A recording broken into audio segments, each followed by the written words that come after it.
invitamos hoy a alguien que siempre defiende la verdad con datos, con fundamentos, sí, con ideología, con la propia ideología que ella tiene, pero justificando, en todo caso, lo que se puede discernir entre lo bueno y lo malo. La constante y perpetua voluntad de darle a cada quien lo que le corresponde. Me da mucho gusto volver a compartir micrófonos con nuestra queridísima Renata Turrent, asesora en políticas públicas de la UNAM. Renata, bienvenida sin censura.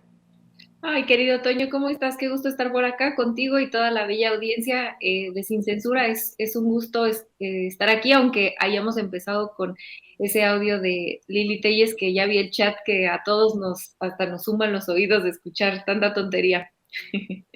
Sí, no, mero histrionismo, nos derretimos como la bruja del oeste del mago de Oz cada que escuchamos a Lili Telles, pero creo que es importantísimo que podamos hacer ese tipo de planteamientos, que podamos analizarlos. Yo no puedo dejar de mencionarte, querida Renata, que hay un verdadero circo en el actuar de Lili Telles. ¿Qué propuestas ha hecho ante el Senado?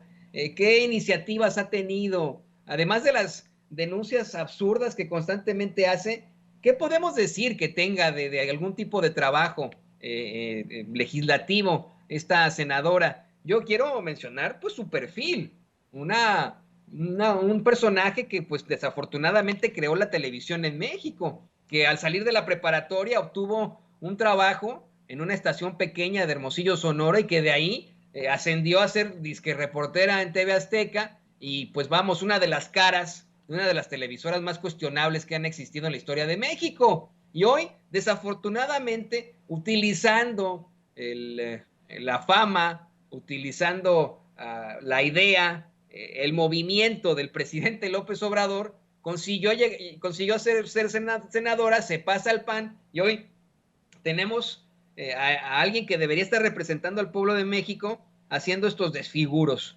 Y bueno, pues ya al fin y al cabo le cierra la boca Jacob Polemski. ¿Cuál es tu opinión sobre esto, Renata? Sí, creo que es importantísimo dos cosas que mencionas. La primera es que creo que a Lili Telles, y ahorita yo lo ponía en el chat, se le olvida cómo es que llegó al espacio político que tiene. Lili Telles no ganó una elección popular, llegó ahí por ser plurinominal. Eh, Creo yo, uno de los errores o de los costos que un movimiento amplio como el de López Obrador hemos tenido que pagar. Ella, no quiero comparar a Germán Martínez con ella, creo que ella hace, como bien dices, un circo, y Germán Martínez me parece algo más grave porque es alguien pues más inteligente que Lili Telles, entonces me parece peor, pero bueno, es uno de los costos que hemos pagado, pero es importante, creo yo, recordar al amable público que nos ve que esta señora llegó ahí por ser plurinominal de Morena y después traicionó y se fue. Ella tiene ese lugar por los votos de la gente de Morena, no por el PAN, no por nada. Entonces, yo si fuera panista, voltearía a ver a alguien que llegó ahí de esa manera y que se te voltea de la noche a la mañana así, y pues yo me andaría con cuidado, digámoslo así. Eso por un lado. Otra cosa que tú mencionas que es importantísima es esta parte de cuestionar qué es lo que ha hecho Lili Telles para mejorarle la vida a la gente. Y yo no sé si estaba yo en pantalla, pero hacía cero, no ha hecho una sola propuesta, justamente ha intentado bloquear propuestas, iniciativas de ampliación de derechos de las mujeres. Lo único que ella prometió fue un tema de unas ambulancias ahí en Sonora, si lo recuerdan, en Hermosillo, que tampoco cumplió hasta que se hizo un relajo y entonces llegó en su camioneta último modelo. De verdad, es un personaje público que da vergüenza. Es creo yo, como de pronto cuando vemos los números tan bajos de aprobación del legislativo y vemos a personajes como Lili Telles, decimos, bueno, claro, es que cómo no se va a desaprobar el poder legislativo cuando hay gente como ellas. Y creo que esto eventualmente, y será tema para otra mesa, nos debería llevar a hablar más de la reforma electoral, que justo habla un poco de ver qué se hace con el tema de los plurinominales, ¿no? Que cambiaría totalmente este tipo de plurinominales y se haría una lista de voto popular, y que yo creo que ayudaría muchísimo a que este tipo de personajes no llegaran tan fácil a puestos así. Ahora, Ya metiéndonos un poco, porque sí creo que es importante desmentir lo que dice en el discurso, ¿no? Ella agarra y dice, se dobló, que además de todo me parece una frase horrible, pero bueno, ella dice, se dobló López Obrador con Rusia y con Estados Unidos. Yo no entiendo qué pensará esta señora de qué se trata hacer política exterior. Y si no sabe cómo se configuran las fuerzas en el mundo entre Rusia y China, digo, entre Rusia y Estados Unidos, ¿no? Entonces, ¿por qué un país vecino de Estados Unidos se doblaría con Estados Unidos, pero también con Rusia? Es decir, voy a ir a quemar todos mis puentes con los dos polos opuestos de la política exterior, de la relación de fuerzas en el mundo. O sea, no tiene ni pies ni cabeza lo que está diciendo.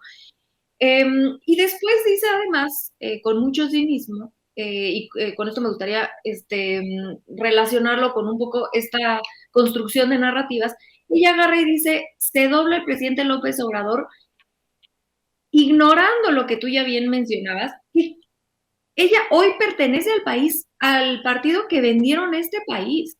Lo vendieron a poderes, a gobiernos extranjeros, a Iberdrola, a empresas transnacionales. Por favor, ¿con qué cinismo te atreves a decir que te doblas con otros gobiernos cuando el PAN vendió la política exterior mexicana? No se nos olvide que Felipe Calderón fue quien permitió el Rápido y Furioso. No se nos olvide que no había política exterior durante el periodo neoliberal, se hacía lo que nos decían en Washington, por Dios.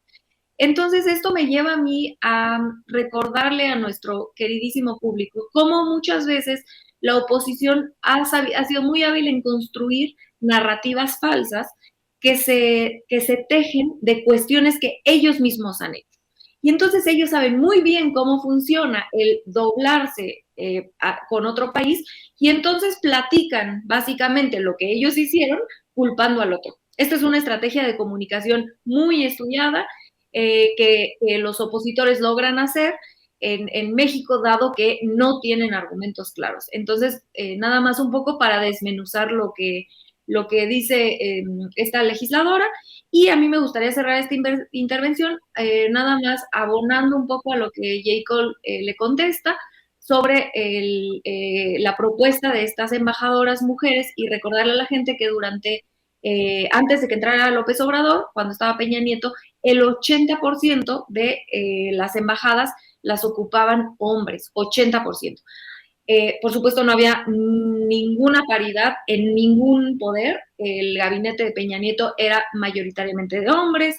El Poder Judicial, que claro, pues ahí sí tiene, el Poder Ejecutivo tiene injerencia en el sentido de que puede proponer mujeres, pero por supuesto que estaba totalmente dominado por hombres y que a partir de la entrada de López Obrador, el gabinete del Ejecutivo es paritario, el Legislativo es paritario, eso sí, por la ley que se pasa, pero que además hay un esfuerzo muy importante por revertir este 80% y por emparejar el piso, ¿no? Y que ahora sí haya paridad también en las embajadas, que históricamente han sido puestos que ocupan prácticamente en su totalidad los hombres, ¿no? Entonces, nada más como para abonar a esa buena respuesta que creo que le hace J. Cole a la legisladora.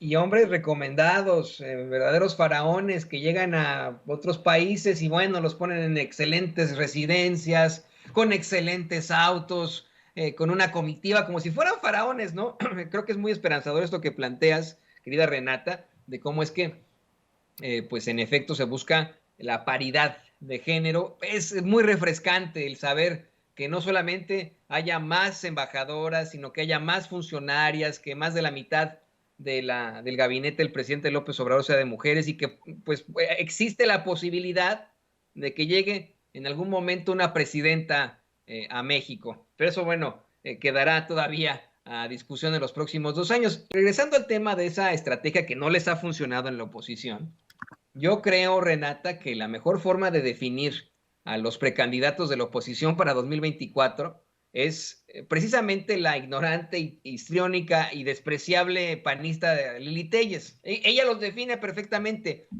Ella podría ser su su candidata a la presidencia. Y los define porque no traen nada, ¿no? Como se dice coloquialmente, para hacerle más justos a la gramática, sería no traen algo en lo general en la oposición. No les funcionan sus campañitas, sus estrategias, sus narrativas, no les funcionan. Y hoy ni figuran en el discurso rumbo a 2024. Hoy los vemos muy, muy lejos de enfrentarse tal vez a un candidato de Juntos Hacemos Historia, a un candidato de Morena, del PT, del Verde, que en esta coalición. A esas corcholatas que tanto suenan hoy. Yo te quiero preguntar a ti, ¿la elección crees será definida a partir de la interna de Morena rumbo a la definición de la candidatura 2024? ¿Tú crees que la verdadera elección va a llegar con la interna en la que se disputarán la candidatura Claudia Sheinbaum, Marcelo Ebrard, Adán Augusto López, Gerardo Fernández Noroña e incluso Ricardo Monreal? Qué buena pregunta. Yo sí creo que la oposición, dada, como tú ya bien dices, la falta de cuadros, la falta de alguien que pueda emocionar, digo, ya hemos comentado en otros espacios aquí de cómo han tratado de construir a de la Madrid como un nuevo Peña Nieto, han tratado de construir ahí la figura pública de Colosio Junior, que tampoco tiene una carrera política que lo respalde, sino nada más un apellido, y nada les ha funcionado, ¿no? Sus posibles corcholatas, que no son todavía porque no las destapan bien, pues en realidad no han despegado, y pues su otra opción, como bien dices, es pues Anaya, pero está prófugo de la justicia, Lili Telles, entonces yo sinceramente creo que la oposición sí está esperando un poco a ver qué es lo que sucede internamente en Morena. También están, creo yo, esperando, deseando y operando políticamente para que la elección de Morena sea lo más catastrófica posible y que haya rupturas lo más fuerte que se pueda, para poder ahí dividir, digamos, el voto de Morena y ver si ya sea con alguno de los candidatos, probablemente el que se prestaría a eso sería Ricardo Monreal, pudiera irse con ellos, o que en esa ruptura pudieran ellos apelar a que haya menos votos y que su candidato pueda llegar. Yo sinceramente creo que más ellos saben que no tienen chance en el 24 de ganar, que él o la presidenta será quien la gente, la militancia de Morena o lo que las encuestas definan. Digamos que la elección presidencial está más bien dentro de la elección interna del candidato o candidata en Morena, y que la apuesta política de la oposición hoy es minar los procesos internos de Morena, y por eso no me sorprende ver la narrativa que trataron de construir. Digo, basta ver, y yo me lo eché nada más como para poder hacer este análisis después, pero la hora de opinar, por ejemplo, con Leo Zuckerman, donde hablan como si el proceso interno de Morena de la elección de consejeros este fin de semana hubiera sido una batalla campal y como si hubiera sido un total desastre, cuando en realidad los números dicen lo contrario. Los números dicen que fue un proceso en la gran mayoría de los centros de votación pacífico, ordenado. A mí me tocó los dos, que yo fui a uno a llevar aguas a los compañeros y al otro a votar, y la verdad es que no vi nada extraño. No dudo que haya habido irregularidades que se tienen que sancionar, pero a mí lo que me interesa analizar con ustedes es la construcción de esta narrativa de desastre total dentro de Morena, y de como si estuviera Morena peleándose internamente una batalla campal, para construir estas supuestas divisiones al interior, que hay que decirlo, algunos personajes dentro del movimiento sí han estado contribuyendo a no solamente que esta narrativa por fuera se pueda construir, sino a cuestiones internas complejas, al pues hacer críticas infundadas, como algunas de las que ha hecho el senador, con quien pues yo en lo personal no he coincidido en estos últimos meses con su comportamiento, pero creo que vale la pena mencionar que el resto de los posibles candidatos, Claudia Sheinbaum, Marcelo Ebrard y Adán Augusto López, se han comportado como compañeros, ¿no? Sin golpearse entre ellos, sabiendo que hay dificultades en el proceso, puedes estar de acuerdo o no con algunas posturas, por ejemplo, de lo del piso parejo que hablábamos la semana pasada, pero en realidad no han querido reventar el proceso y se han portado a la altura del partido y de la elección. Entonces, yo esperando que por lo menos estos tres posibles candidatos, también me reclamaban la semana pasada que no había considerado yo a Noroña, pero yo no me atrevo a meterme en los procesos internos del PT porque no los conozco, entonces yo sé que es una coalición, por supuesto, pero bueno, lo que yo conozco mejor son los procesos internos de Morena y por eso es que me atrevo a hablar de esos, ¿no? Para no decir nada de lo que no, en lo que no estoy segura, pero por supuesto el compañero Noroña se han comportado en su gran mayoría como compañeros que somos, ¿no? Que son. Entonces creo que esperar a esa construcción de un candidato que pueda generar unidad y pues no permitir al interior de Morena que esta estrategia de la oposición de tratar de minar cualquier proceso interno, pues florezca, dado que es lo único que les queda, porque es obvio que no tienen un candidato o candidata hacia el 24. Así es, y quiero cerrar con esto, con un tema que tal vez es lo que está estableciendo el gobierno del presidente López Obrador, estableciendo ese reconocimiento que tiene por parte del pueblo de México. Hoy hizo declaraciones extremadamente fuertes por un conflicto que está muy, muy lejos de México, pero que nos puede afectar a todos en cuestiones mundiales. Le preguntaron al presidente López Obrador su opinión y la opinión del gobierno de México ante este conflicto entre Estados Unidos y China, luego de que la presidenta de la Cámara de Representantes, la señora Nancy Pelosi, pues yo no me lo entiendo, no me lo explico, fuera a Taiwán pues vamos, a atizar esas diferencias que existen ya entre Estados Unidos y China. Y el presidente López Obrador habló de una tregua mundial, algo que, híjole, a mí me pareció muy interesante, una tregua mundial para todos los países, pero específicamente al hablar de los conflictos encabezados por precisamente Estados Unidos, Rusia y China.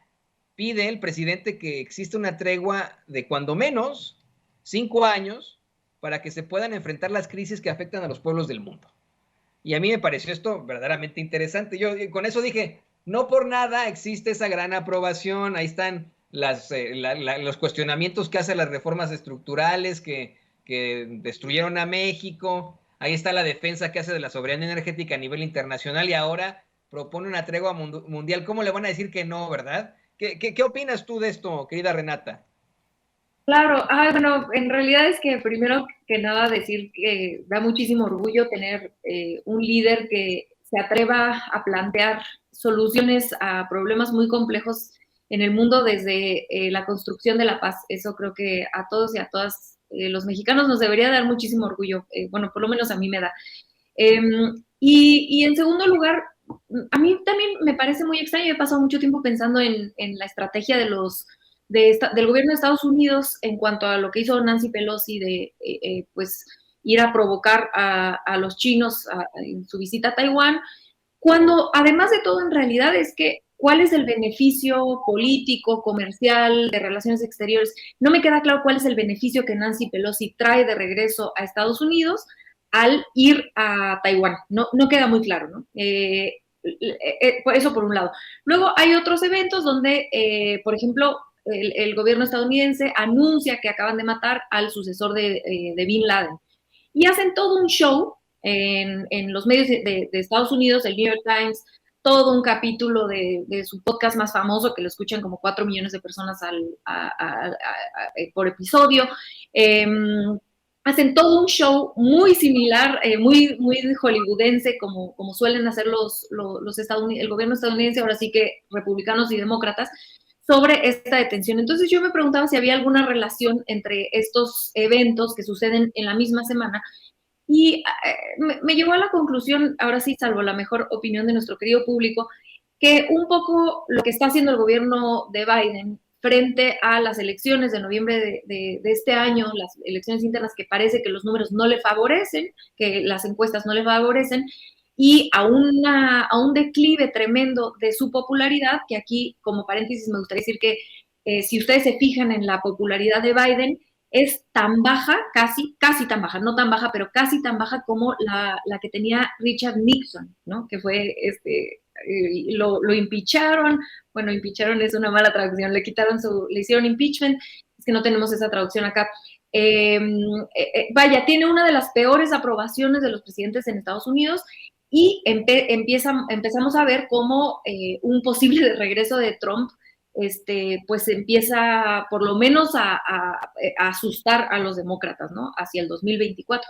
Entonces, veo yo estas respuestas por parte de Estados Unidos un poco más haciendo, no sé si más, pero por lo menos también haciendo política interna y propaganda interna bélica como los gringos han sabido hacer.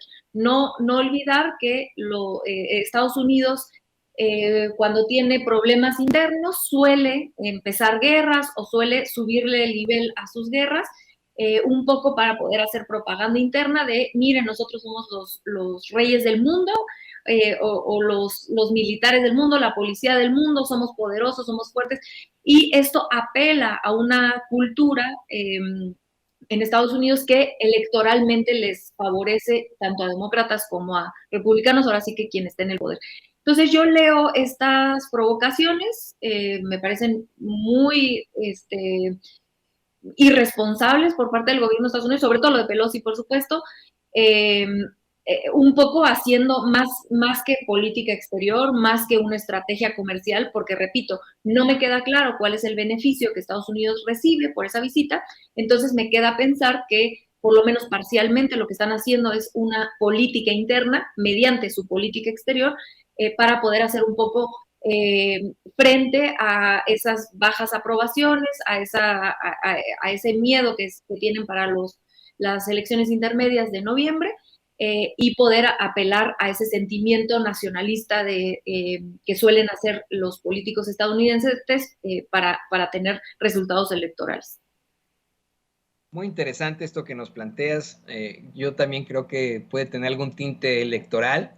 Siempre los conflictos con otros países es otra de esas estratagemas de las más bajas de los políticos para sacar adelante sus campañas, junto con la migración, junto con el racismo, junto con las armas, ¿no? Entonces, pues bueno, en esta situación en la que, como bien mencionas, hay mucha pues molestia respecto al Partido Demócrata y que vemos a un Donald Trump acercándose cada vez más, creo que se están tomando medidas que pueden afectar a todo el mundo. Esto debió haberse pensado. ¿A quién se le pudo haber ocurrido enviar a Nancy Pelosi a Taiwán después de tantos años, después de que existe? Yo insisto, no estoy del lado de los chinos, esos son otros, ¿no? Que también ahí están reclamando soberanía sobre un pueblo que quiere también estar lejos de cualquier tipo de situaciones de este estilo, ¿no? Pero si hay un acuerdo desde los años 70 para la llamada una sola China, ¿no? Así le llaman, o China es una sola, pues ¿por qué tendría que intervenir y hacer esto en un momento tan difícil para el mundo, mientras nos enfrentamos a una guerra ya en Ucrania y a diferencias muy duras entre Estados Unidos y Rusia, mientras nos enfrentamos a los rezagos de una pandemia, a los rezagos de una crisis económica, a una situación clara y muy destructiva respecto al cambio climático? ¿A quién rayos se le ocurre hacer esto? Y qué bueno que lo planteas, querida Renata Turrent. Te quiero pedir, por favor, que nos compartas tus redes sociales y la forma en la que la gente te puede contactar, te puede ver en otras plataformas. Siempre se pone muy interesante esta conversación. Muchísimas gracias, querido Toño. A mí me encuentran en @rturrent en Twitter y en Instagram. Ahorita estaba tratando, lo que pasa es que estoy rebasada de trabajo, pero trato de hacer de repente preguntas y respuestas en mi cuenta de Instagram para poder platicar con la gente. Ahí me encuentran en los inbox, siempre, a veces sí me tardo en contestar, pero siempre contesto. Y también me pueden ver todos los miércoles a las 10 de la noche por Capital 21. Si están aquí en la Ciudad de México es el canal 21, si están fuera lo pueden ver por las redes sociales. En el Aquelarre, que es el programa que yo conduzco, y hablamos de temas coyunturales, tenemos mesas de debate. La verdad es que el programa de ayer estuvo buenísimo, lo pueden repetir, es un poco en el contexto del Día Internacional del Orgasmo de las Mujeres. y se puso muy buena la mesa de discusión sobre hablar de los tabús del cuerpo de la mujer, etcétera. Entonces, si les interesa el tema, ahí está. Y también hablamos del proceso interno de Morena, qué pasó en las elecciones del fin de semana. Entonces, bueno, allá me pueden ver y a ti te mando un fuertísimo abrazo. Me encanta estar por acá, compartir mesa contigo, siempre tus puntuales análisis, y al querido público que nos ve, mandarle un fuerte abrazo a todos y a todas, y nos vemos con muchísimo gusto el próximo jueves. Un abrazo, mi agradecimiento y mi admiración, querida Renata Turrent, desde aquí, desde Sin Censura.